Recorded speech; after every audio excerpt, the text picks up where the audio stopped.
সবাইকে আসসালামু আলাইকুম।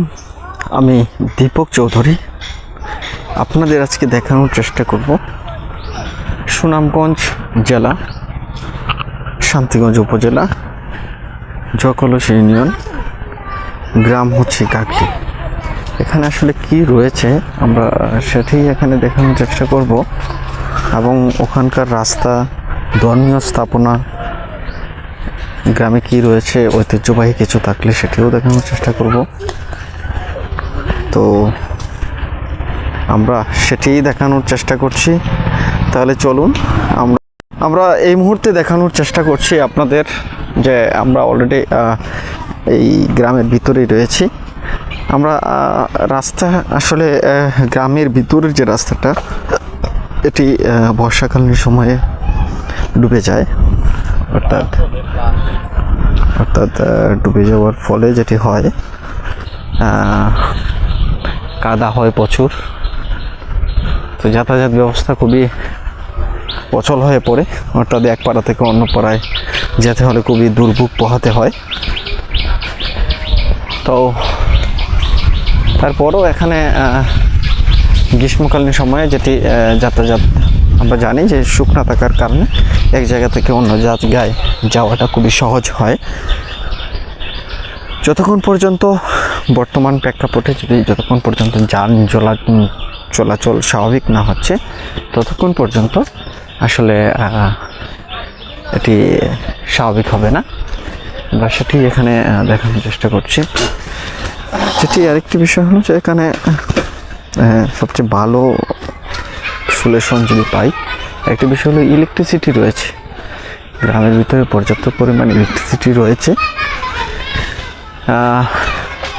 শুধু হচ্ছে বাকি যে বিষয়টি হচ্ছে রাস্তার যে আনকমন যে রাস্তার যে হচ্ছে রাস্তাটা যদি ভালো হয় তাহলে মনে হয় যে সবার জন্য সেটি বেটার যান চলাচলের ক্ষেত্রে। পাশাপাশি আরেকটি বিষয় এখানে লক্ষ্য করা যায় যে বৃষ্টি অথবা বর্ষা দুইটা হওয়ার কারণে অর্থাৎ জায়গাটা অর্থাৎ নিচের দিকে একটু হচ্ছে নিচের দিকে যে অবস্থাটা হয় সেটি খুবই নিচু জায়গা হওয়ার কারণে অনেক সময় দেখা যায় যে এটা এখানে পানি উঠে যায় অথবা আরও অন্যান্য সমস্যা হয়। তো এই সব কিছু মিলিয়ে হচ্ছে একটা সমস্যার মধ্যেই থাকতে হয়। তো আর কি করা যায়, চলেন আমরা একটু সামনের দিকে যাওয়ার চেষ্টা করি। আসসালামু আলাইকুম।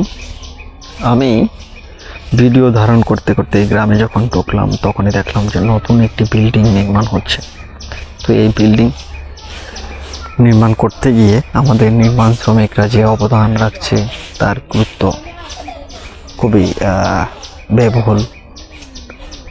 পাশাপাশি যে বিষয়টি আমরা দেখানোর চেষ্টা এখানে করছি, হ্যাঁ দেখেন যে নির্মাণ শ্রমিক আসলে কতটা পরিশ্রমিক হয়। এই যে রোদের মধ্যে দাঁড়াই আছে, এই যে রোদের মধ্যে দাঁড়াই আছে, কিন্তু এই রোদের মধ্যে দাঁড়াইয়া থাকার কারণে যেটি হচ্ছে তাদের পারিশ্রমিক সব কিছুই পাচ্ছে তারা। কিন্তু এখানে যদি কোনো দুর্ঘটনা হয় সেই দুর্ঘটনার দায়ভার কে নেবে? মালিক পক্ষ না ঠিকাদার পক্ষ না সাধারণ শ্রমিক যিনি কাজ করছেন ওনার? এই বিষয়গুলো আসলে কেউ এখানে যে দাবি সেটিও তোলার মতো নয়। তো আমরা চেষ্টা করব আসলে এই পক্ষগুলো আসলে ক্লিয়ার করার। এই পক্ষগুলো কেন ক্লিয়ার হচ্ছে না, এটি একটা ধোঁয়াশা এখানে থেকেই যায়। তো দেখেন আসলে যত ওদের কাছে থাকবেন, আমি যদি একটু কাছ থেকে দেখাই তাদের কাজের স্টাইল, তাদের কাজের সিস্টেম, তো এই সব কিছুর মধ্যে একটা ধোঁয়াশা থেকে যায়। এই ধোঁয়াশার মধ্যে যেটা হয় তারা কিন্তু কাজ পেয়েছে, তারা খুশি। কাজে তারা কে হারবে কে জিতবে, কাজে লস হবে কিনা সেটাও তাদের ধারণা নেই।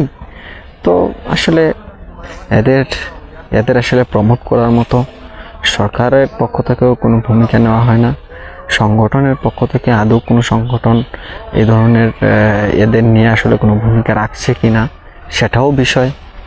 তো সব মিলিয়ে এদের ভাগ্য অনিশ্চয়তার মধ্যে থেকেই যায়। তো চলেন আমরা এখানে আর বাড়াচ্ছি না, আমরা এখন চলে যাব। আমরা এই মুহূর্তে রয়েছি এটি হচ্ছে অর্থাৎ গাগলির যে একটি নতুন মসজিদের সাথে, অর্থাৎ গাগলিতে 2টি মসজিদ রয়েছে, তার মধ্যে প্রথম এটিকে নতুন মসজিদ হিসাবে অনেকে বলে। তো হচ্ছে গাগলিতে গাগলিতে হচ্ছে একই গ্রামে হচ্ছে এই গাগলি গ্রামটা হচ্ছে মোটামুটি 300 থেকে 400 ভোটারের একটি গ্রাম। তো দুই জায়গায়, অর্থাৎ দুই জায়গাটা বললে ভুল হবে, এখানে এভাবে বলতে হবে আমার যে যেহেতু গ্রামের মানে প্রথম পাশে একটা, শেষের পাশে একটা, মানে প্রথম আমি এখন যেখানে রয়েছি, অর্থাৎ যেহেতু এই গ্রামের প্রথম থেকে আমি ঢুকছি, যেহেতু এই গ্রামের মসজিদ এটা প্রথম পেয়েছি, সেক্ষেত্রে এটা আমার কাছে প্রথম মসজিদ হিসাবে বিবেচিত হচ্ছে। তবে লোকগাথায় যেটা রয়েছে এটি হচ্ছে নতুন মসজিদ নামে সবাই চেনে। এখানে মসজিদে অজুখানা অর্থাৎ বাথরুম, এখানে অজুখানাও রয়েছে। এখানে এটা এক সময় পুকুর ছিল, আমি অনেক আগে এসেছিলাম এখানে, অর্থাৎ এখানে অনেকবার যাতায়াত করেছি, স্কুলে গিয়েছি গ্রাম দিয়ে। তো এটা কিন্তু আসলে একটা পুকুর ছিল। তো পুকুর ছিল, এখন রাস্তা হয়েছে।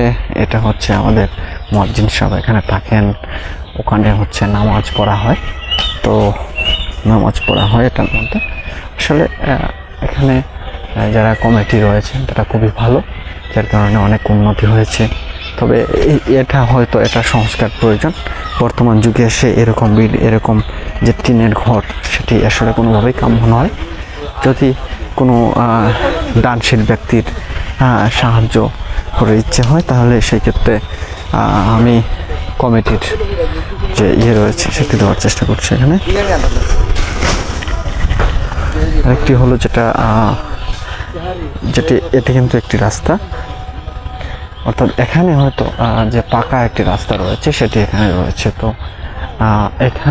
এখানে যেটি হচ্ছে যে আমার মনে হচ্ছে যে সামনের জায়গাটা খুবই ভালো হবে, অর্থাৎ বর্ষার সিজনে হয়তো, যেহেতু এখানে সিলিং করা আছে, অর্থাৎ সিলিং যেহেতু রয়েছে, তো যাতায়াতের তেমন একটা সমস্যা হওয়ার কথা নয়।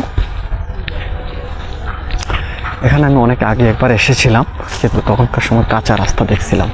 তো যেহেতু এখানে এরকম একটি রাস্তা হয়েছে, তো সেক্ষেত্রে এটা মনে হয় যে পাকা রাস্তা হওয়াতে যাতায়াত ব্যবস্থা খুবই ভালো। তো এদিকে আমি পরে যাব, আমি আগে ওই দিকে যাই, দেখি যে এই রাস্তাটা আসলে কত দূর পর্যন্ত গিয়েছে, অথবা এই রাস্তা যেহেতু গাড়িও আসছে, তাহলে এই জায়গার মানুষগুলো খুবই হ্যাপি। যাতায়াত ব্যবস্থা থেকে শুরু করে সব কিছু এখানে আসছে, যেহেতু আসছে এগুলো যেহেতু এটা একটা ভালো মানের রাস্তা। আমরা সামনের দিকে যাওয়ার চেষ্টা করছি, আপনারা একটু অপেক্ষা করবেন। আমি দেখানোর চেষ্টা করছি যে সামনে একজন লোক দেখা যাচ্ছে, জানি না উনি কে, অথবা উনি কতটুকু রিচ ম্যান, পরিচয় আমি জানি না, তারপরও একটু শনাক্ত করার চেষ্টা করবো। মনে হচ্ছে না, যেহেতু আমি জানি। আসসালামু আলাইকুম। আমি এই যে বিল্ডিংটা দেখতে পাচ্ছেন, এই বিল্ডিংটা দেখে আসলে অতীত মনে পড়ে যায়। এখানে এই বিল্ডিংয়ে আমরা আসলে লেখাপড়া করেছি, কিন্তু বিল্ডিংটা অনেক পুরোনো। হ্যাঁ, এই বিল্ডিংয়ের মধ্যে অনেক স্মৃতি জড়িয়ে রয়েছে। এটি একটি ফুলের বাগান, এটি বাগান করা হয়েছে। তো আসলে মানে কি বলার, আসলে বলার কিছু নাই। বয়স বেড়েছে, এখানে এই কক্ষগুলোতে আমরা লেখাপড়া করেছি, কিন্তু যে বিল্ডিংয়ের যে রংটা কিন্তু একই রয়েছে, রংটা কিন্তু আসলে পরিবর্তন করা হয়নি। এখানে হয়তো কাঠগুলো হয়তো পরিবর্তন করা হয়েছে, জানি না আমি। তবে তবে এটি খুবই পুরাতন, এটি দেখে সত্যিই মায়া লাগার একটি বিষয়। এই বিল্ডিংটা নতুন হয়েছে, এই বিল্ডিংটাতে আমরা হয়তো লেখাপড়া করার সুযোগ পাইনি, বাট এটি আমরা যখনই চলে যাই হয়তো এর কিছু বছর পরেই এই বিল্ডিংটি অর্থাৎ 2009 সালে অর্থাৎ 1909 খ্রিস্টাব্দে স্থাপিত হয়েছে, কিন্তু এর আগেই আমরা এখান থেকে আমাদের প্রাইমারি অর্থাৎ প্রাথমিক শিক্ষা শেষ করে স্কুল ত্যাগ করেছি। তো আমাদের সবচেয়ে বেশি স্মৃতিচারণ হয়। আমি আরেকটা বিষয় দেখাবো আপনাদের, যে আমরা আসলে এখানে কি জিনিসগুলো পেয়েছি সেটি আমরা দেখানোর চেষ্টা করব। আমরা যখন এখানে শিক্ষার্থী ছিলাম তখনকার সময়ে যে আমরা যে স্মৃতিগুলো পেয়েছি তার মধ্যে উল্লেখযোগ্য হচ্ছে এই দুটি বাথরুম। এই দুটি বাথরুমে হয়তো মনে নেই ছোটোকাল হয়তো আমাদের অজান্তেই হোক, আর এই বাথরুম আসলে আমরা কিন্তু ব্যবহার করেছি যখন ছোটো ছিলাম, অর্থাৎ আমরা এই বাথরুম ব্যবহার করেছি, টিউবওয়েল ব্যবহার করেছি। ওই পাশে আরেকটা বাথরুম ছিল, এখন মনে হয় ওইটা নাই, কালের বিবর্তনে ওইটা শেষ হয়ে গেছে। এখানে যে নেমবোর্ডটি এই যে বিল্ডিংটা, এই যে বাথরুমটা, সেটা তো আমরা ব্যবহার করেছি। এখানে যেগুলো, এই যে একটা বিলবোর্ড অর্থাৎ নেমবোর্ড, এটা কিন্তু আসলে অনেক পুরনো, একই জায়গায় রাখা হয়েছে। বিদ্যালয়ের সময়সূচি, শ্রেণী পাঠদান এগুলো কিন্তু ছিল ওই সময়। হ্যাঁ, এরপরে হচ্ছে শ্রেণী পাঠদান শুরু হয় অথবা টিকা ইত্যাদি এখানে কিন্তু রয়েছে। তো এই টিউবওয়েলটাও রয়েছে। সবচেয়ে মজার যে বিষয়টি হলো, এই যে একটি গাছ দেখা যাচ্ছে, এই গাছটা একই জায়গায় রয়েছে এবং ওইটার কিন্তু আমরা খেয়েছি। এটা কিন্তু আমরা আম খেয়েছি। ওখানেও যে কয়টা গাছ দেখতে পাচ্ছেন, এই গাছও ছিল, এই গাছগুলো ছিল। তো নিঃসন্দেহে আসলে এই গাছগুলো ছিল এখানে। এই দেখেন এখানে একটি বিল্ডিং হয়েছে, এখানে খোলা জায়গা ছিল, সব কিছু খোলা ছিল।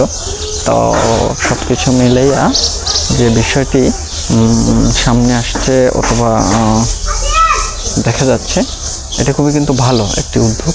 এই রাস্তাটা কিন্তু তখনকার সময় ছিল কিন্তু মাটির রাস্তা ছিল, কিন্তু পরবর্তীতে ব্লক হয়েছিল, এখনও হয়তো ব্লক আছে। পরবর্তীতে এই কাঁচের এই যে রাস্তাটা সংস্কার হয়নি। তো স্কুলটা মোটামুটি হচ্ছে সংস্কার হয়েছে, কিছু জায়গা সংস্কার হয়েছে। এখানে এটি মনে হয় আবার পুনরায় এটাকে একটি প্রাথমিক শ্রেণীকক্ষ করা হয়েছে। তো সব কিছু মিলাইয়া আমার কাছে এই স্কুলে যখন আসলাম, আসলে আমি যে কিছুক্ষণ আগে যে বাথরুমের কথাটি বলছিলাম, আমি এই দেখেন এই সেই বাথরুমের কথাটা আমি বলছিলাম আপনাদের। এখানে এই যে দরজাটা দেখতে পাচ্ছেন এবং আমাদের এই যে গভীর একটি গর্ত দেখতে পাচ্ছেন, এটি কিন্তু মূলত একটি বাথরুম ছিল এখানে। আমরা কিন্তু এই বাথরুমটি পেয়েছিলাম, কিন্তু ব্যবহার করার সুযোগ আসলে কখনো হয়নি। আমাদের যে রয়েছে কি বলে, আমাদের যে স্কুলের যে প্রধান শিক্ষক অথবা শিক্ষক যে শিক্ষিকা যারা রয়েছেন তারা এটি ব্যবহার করেছেন।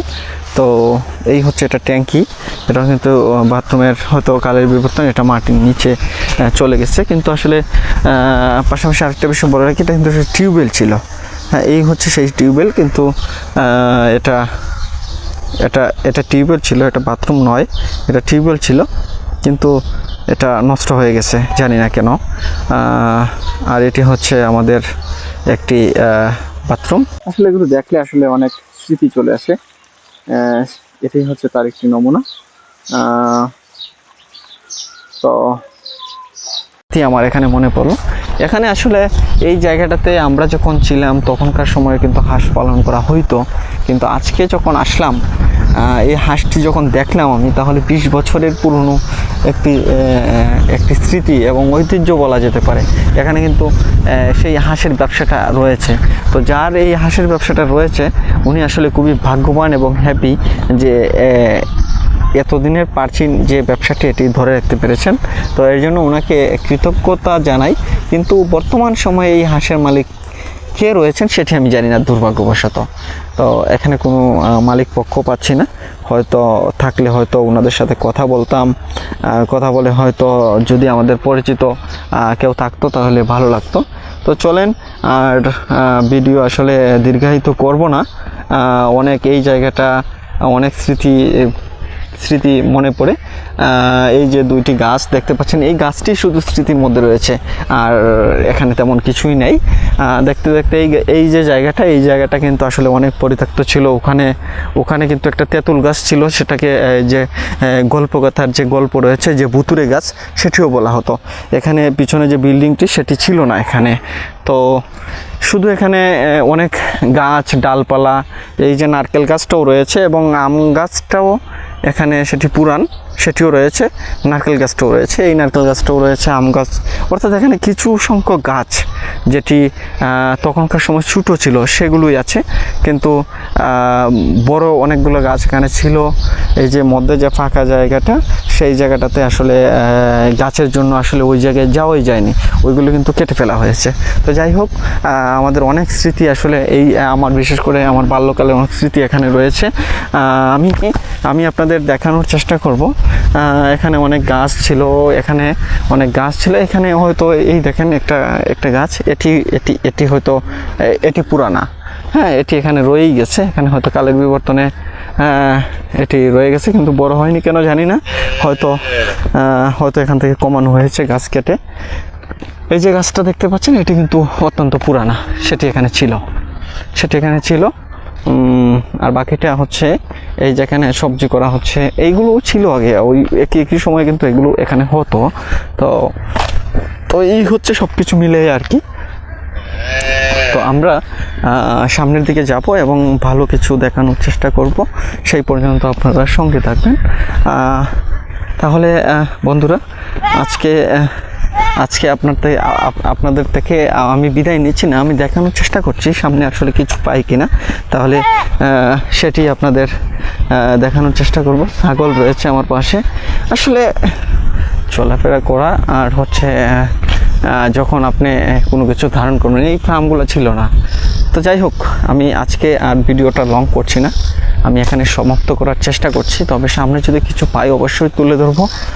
সেই পর্যন্ত ভালো থাকেন। তবে যেটি সামনে আরেকটি ফার্ম দেখে আমার যেটি মনে হইলো, যদি কোনো ব্যক্তি আসলে হাঁসের প্রয়োজন হয়, সেটি কিন্তু এই আমাদের অর্থাৎ গাগলিতে আসলে কিন্তু পাবেন, প্রচুর পরিমাণে হাঁস রয়েছে, যে কেউ খাবার জন্য নিতে চাইলে কিন্তু নিতে পারবেন, অথবা কারো যদি ডিমের প্রয়োজন হয় সেটি এখান থেকে সংগ্রহ করতে পারবেন। তবে যেহেতু এখানে দুইটি ফার্মই রয়েছে এবং হয়তো আরও থাকতে পারে, আমি তো আসলে সেটি পাইনি, যেহেতু দুইটি ফার্ম আছে, হয়তো একের অধিক এখানে থাকবে সেটি আশাবাদী। তো সেই পর্যন্ত ভালো থাকবেন, আমি দেখানোর চেষ্টা করব অন্য কোনো আরও কিছু পাই কিনা। যদি সামনে আমার ইন্টারেস্টিং কোনো কিছু মনে হয় তাহলে আমি সেটি আমার ভিডিওতে তুলে ধরার চেষ্টা করব। সেই পর্যন্ত আমি তুলে ধরার চেষ্টা করেছি, অর্থাৎ গাগলি গ্রামে কি কি পাওয়া যায়, অর্থাৎ কি কি আছে এখানে। বড় হাঁস দেখতেন, এখানে ছোট হাঁসের বাচ্চা রয়েছে, তো এটা 3-4 মাস পরে আবার বড় হয়ে যাবে ওই বড় হাঁসটা। অর্থাৎ হাঁসের 3টি খামার আমরা পেয়েছি, হয়তো আরো থাকতে পারে। তো সেই পর্যন্ত ভালো থাকবেন, সুস্থ থাকবেন, দেখা হবে।